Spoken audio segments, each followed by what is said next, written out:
Campbell, and what we're going to do today is stage one of the hero's journey based on Burning America. So, we're going to be analyzing Burning America according to The Hero's Journey by Joseph Campbell, and this is stage one. So, the idea here is really to try to find out how all of these things fit together and how do they fit into the story, because we're going to be explaining all that. In stage one, is the ordinary world. And those of you who are familiar with Joseph Campbell's work, you want to show your protagonist in the ordinary world. And this is one of the most essential elements of any story, even the ones that don't follow the 12-stage structure to a T. And there's three reasons why writers need to show protagonists in their ordinary world. And number one is to set up the conflict disrupts the character's ordinary life. So when we open up the story, we begin to see the character in his ordinary world or in her ordinary world to set up the conflict. In Burning America, we see Paul, the protagonist, who is feeding the child as a young baby, a little baby. So this is kind of unusual. So why is a father and why is a man feeding a baby? Well, that should answer your question a little bit of saying, well, here's his ordinary world.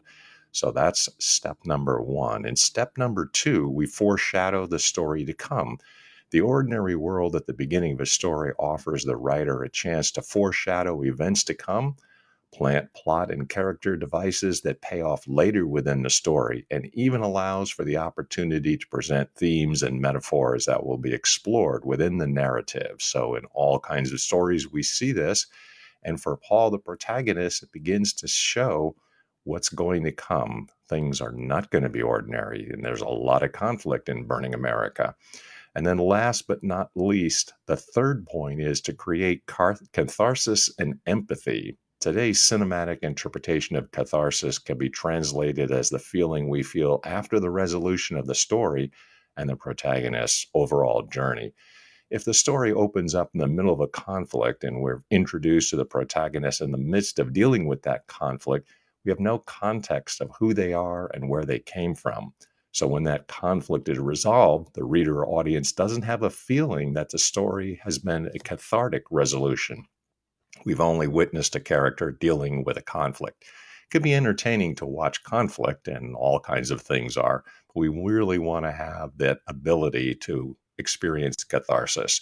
So in Paul's particular story, what he's done is to show that what happens is not ordinary, and it takes him out of his ordinary world and into the world of conflict. So stage one of the hero's journey based on Burning America. And what I'm going to do is to go through all of those steps in order to see how the hero's journey is emphasized and exemplified by the story in Burning America. So we're going to follow the protagonist, we're going to follow the subplots and all of the things in there, stage 1 through 12. This was adopted by Christopher Vogler and thought of how he connected it to Joseph Campbell's 12 steps. And this is for anything. So a screenplay, what I'm writing here, a novel, Burning America, or any creative work that you have. Use Joseph Campbell's stories because it's universal. All cultures, all religions, all across the world. And that's it for this particular episode of the Doctor of Digital on stage 1, the hero's journey, looking closely at Burning America. Until next time, stay as well.